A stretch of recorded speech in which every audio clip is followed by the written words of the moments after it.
दोस्तों, भारत माता की जय, वंदे मातरम। હું મુકેશ વિશ્વકર્મા પંચાલ આપની વચ્ચે દરરોજ અલગ અલગ માહિતી સાથે આવું છું. આજે પણ આવ્યો છું.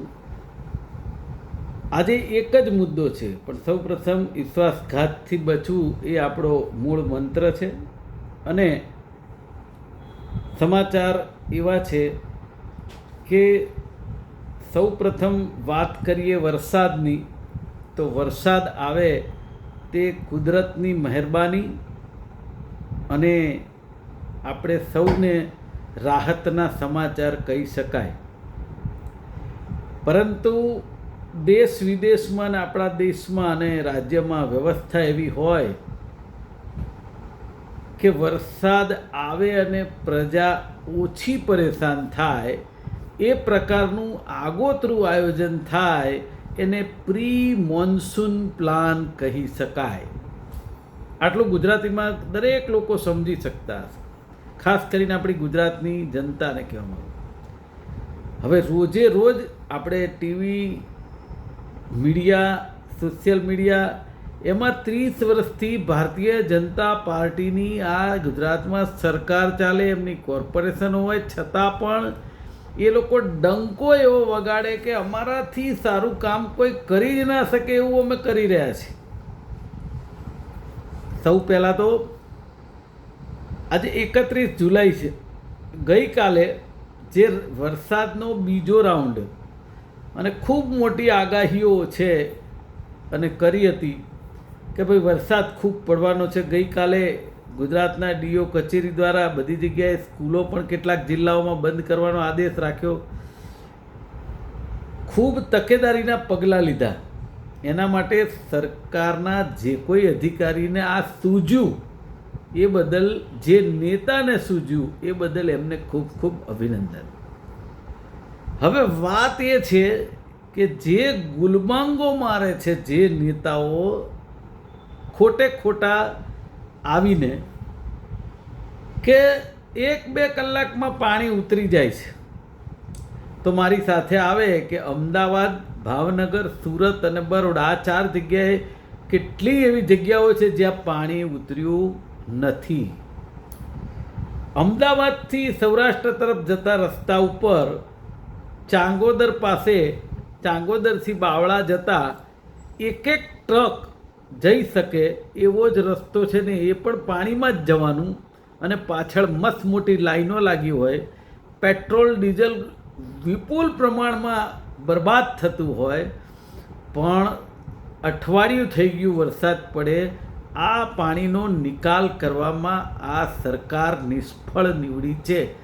એની એ જ પરિસ્થિતિ સાણંદ હાઈવે ઉપર છે. એની એ જ પરિસ્થિતિ બીજા મહાનગરોની બહાર આઉટસાઇડેડ છે. મને ખબર નથી પડતી કે આપણે વાત ઘણી બધી કરીએ છીએ. વિકાસશીલ ગુજરાત, નરેન્દ્રભાઈએ સૂચના આપી,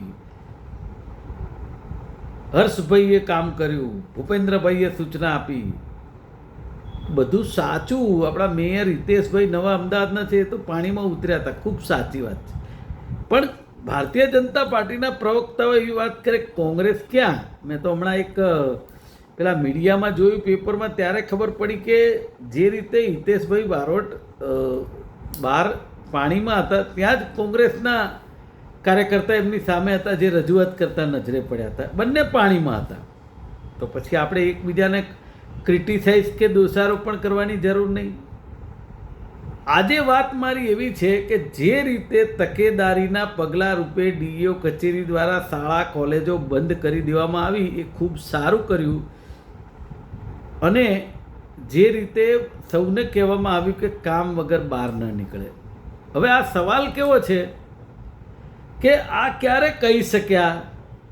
તો જે આપણી સિસ્ટમો વસાવેલી છે, એ પછી સેટેલાઇટથી હોય, ઇસરોથી હોય, જેનાથી પણ જાણી શકાતું હોય, એનાથી જાણી અને કહેવામાં આવ્યું.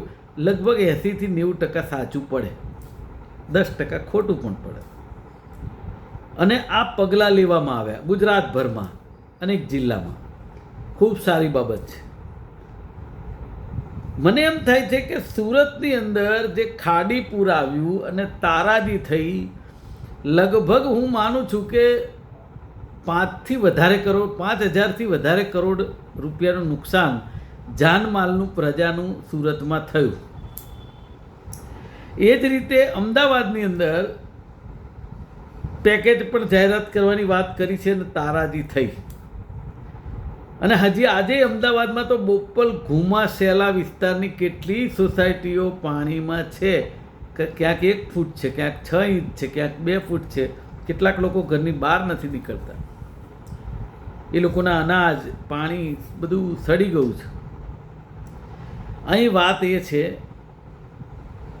કે જો તમારી પાસે સિસ્ટમ છે, અધિકારીઓ કાર્યરત છે, પેજ પ્રમુખો કાર્યરત છે, કોર્પોરેટરો કાર્યરત છે, ધારાસભ્યો છે, લોકસભાના સાંસદો કાર્યરત છે, તો પછી આ જે 25-26 જુલાઈએ જે વરસાદ આવ્યો એ પણ આગાહી કરવામાં આવી હતી. તો આ બધા જ અધિકારીઓ અને સિસ્ટમ કેમ આ કામ ના કર્યું જે ગઈકાલ અને આજે કર્યું?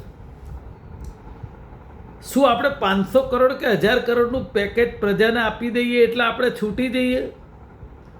સાહેબ, જે 500 ને 1000 કરોડ રૂપિયા જે પેકેજ આપીએ છીએ ને એ પણ પ્રજાએ ટેક્સના આપેલા પૈસામાંથી આપણને જે ભૂલથી ચૂંટી કાઢ્યા છે એનો વહીવટ કરવા માટે આપેલા છે. અને છતાંય અમે પેકેજ જાહેર કર્યું. એના માટે મસ્ત મોટી પાછી જાહેરાતો છાપામાં ને ટીવીમાં. મને ખબર નથી પડતી કે આ જે પેકેજ જાહેર કરો છો એ પેકેજ જાહેર કરવાની જરૂર જ ન પડે. અને આ જે સિસ્ટમથી ગઈકાલથી આજ સુધી કામ થયું કે ભાઈ અધિકારીઓ એ સારું કામ કર્યું, ડિઝાસ્ટર મેનેજમેન્ટની ટીમો કાર્યરત રહી, NDAની ટીમો, નેશનલ ટીમો કામે રહી.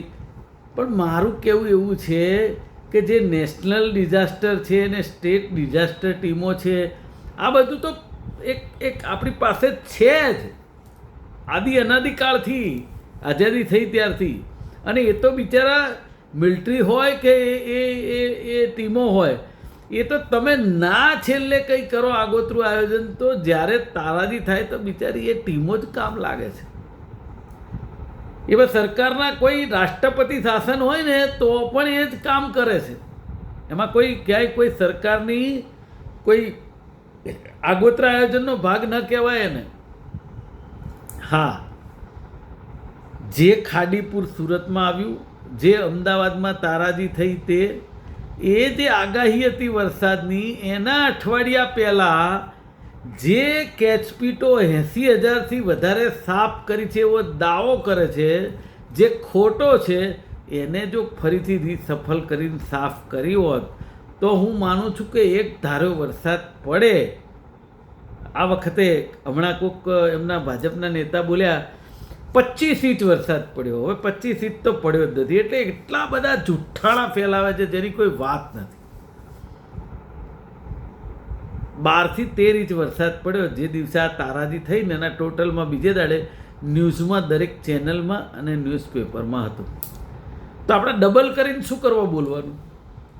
મને ખબર નથી પડતી. પ્રજાને કાયમ જુઠ્ઠું જ સમજાવવાનું, સાચી વાત જ નહીં કરવાની.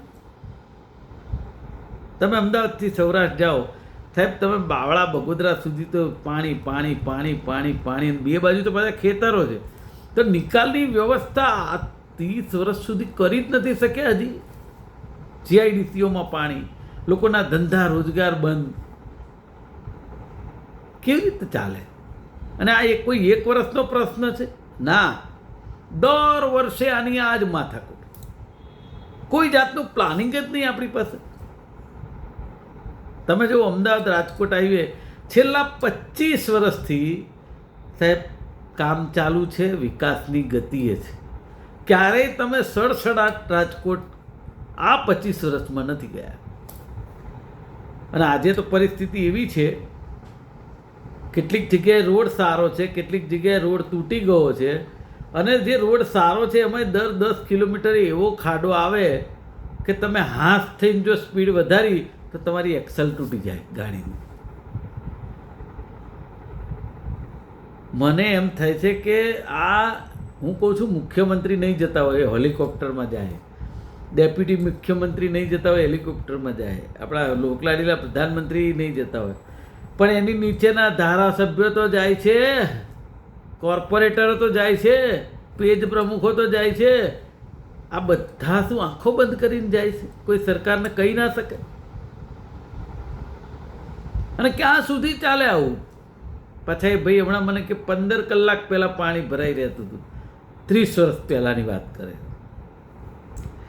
મને એમ થાય છે એને કેવી રીતે સમજાવવી વાતને કે 30 વર્ષ પછીનો આજે યુગ અને તમે સરખામણી કરો 30 વર્ષ પહેલાંની, તો મને એમ લાગે શરમ આવી જોઈએ. આવી વાત કરતાં શરમ આવી જોઈએ. આપણા નરેન્દ્રભાઈએ ખૂબ સારું કામ કર્યું છે, નવી ટેકનોલોજી લાવે છે. અરે પણ તમે કોર્પોરેશનમાં નરેન્દ્રભાઈની જ વાત કરશો? કોર્પોરેશનમાં તો કોર્પોરેટરની વાત કરો.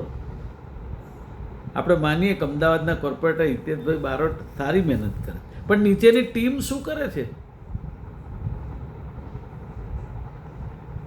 સવાલો એટલા બધા છે કે જવાબો એ લોકો ના આપે ને તો સારું. એ જવાબ આપે છે એ એવા આપે છે કે લોકો ટીવી બંધ કરી દે, તમારા સમાચાર જોવાનું બંધ કરી દે, એ પ્રકારના એ લોકોના જવાબ હોય. ઘણીવાર આપણે સવાલ પૂછીએ કે આ ખાડીપુર આવ્યા પહેલાં આયોજન કર્યું હોત પ્રી મોન્સૂનનું તો પૂર ના આવ્યું હોત એવી આગાહી જો થઈ હતી તો તમારે આજે જે પ્રિકોશન લઈ શકો છો એ વખતે ના લીધા હોત તો એ રાહુલ ગાંધી ઉપર જવાબ આપશે, કર્ણાટક ઉપર જવાબ આપશે. અરે ભાઈ ક્યાં ક્યાં ક્યાં જઈને તમારે ઊભું રહેવાનું આ રીતે કરીને? પણ મને એવું લાગે છે કે ગુજરાતની આપણી ભોળી જનતાને આ જરૂર છે એવું લાગે છે કે જે રીતે 30 વર્ષથી આપણે ગાડરિયા પ્રવાહની જેમ એમને લાયા જ કરીએ, એટલે એ લોકો સમજીને જ બેઠા છે કે અમે ગમે તે કામ કરીએ, ગમે તેવું કરીએ, છૂટાવાના અમે. આજે તો મેં ખૂબ સંયમતાથી કહ્યું કે ભાઈ તમે ચૂંટાવ છો એ અમને એની પાછળનું પણ દુઃખ છે, પણ વોટ કેન વી ડુ? પણ અમે ધારો કે તમને 100માંથી 60 મત મળે છે, 70 મત મળે છે, પણ જે 30 મળે છે ને એના માટે લોકશાહી અને બંધારણની રૂએ અમારે કામ તો કરવું ને, અમારે અવાજ તો ઉઠાવો ને, અમારે વાત તો કરવી ને. હવે એ લોકો લોકશાહીને બંધારણને નથી માનતા. કોંગ્રેસ બોલે એટલે કે એ તો રાજકારણ કરે છે, અને એ લોકો બોલે એટલે બ્રહ્મ વાક્ય. ખરેખર ખૂબ પરિસ્થિતિ ખરાબ છે. આજે બસ આટલું જ. આપનો ખૂબ ખૂબ આભાર.